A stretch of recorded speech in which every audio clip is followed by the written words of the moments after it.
Welcome to the Tech Egg. Don't get scrambled. Enjoy the video. In this video, I will explain how to file an updated income tax return.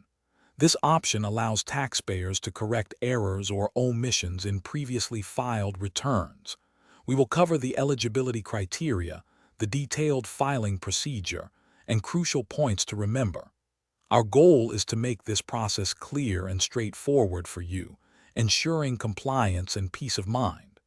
Let's get started with the essentials. To file an updated return, you must do so within 24 months from the end of the relevant assessment period.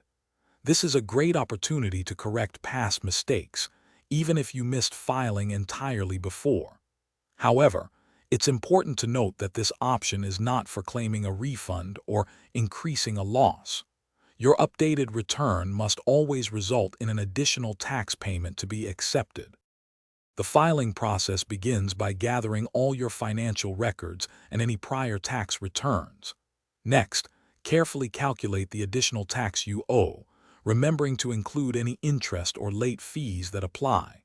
You will then need to complete the specific form designed for updated returns. Finally, submit this form electronically through the official tax department's online portal. Ensure all details are accurate before final submission. When filing an updated return, be aware of the additional tax liability. A penalty of 25% or 50% of the additional tax is applicable, depending on the timing of your submission. This provision encourages voluntary compliance, helping you avoid potential future issues.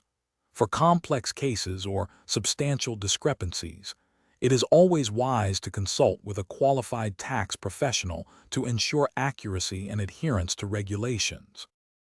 Thanks for watching. Consider subscribing if I helped unscramble your problems.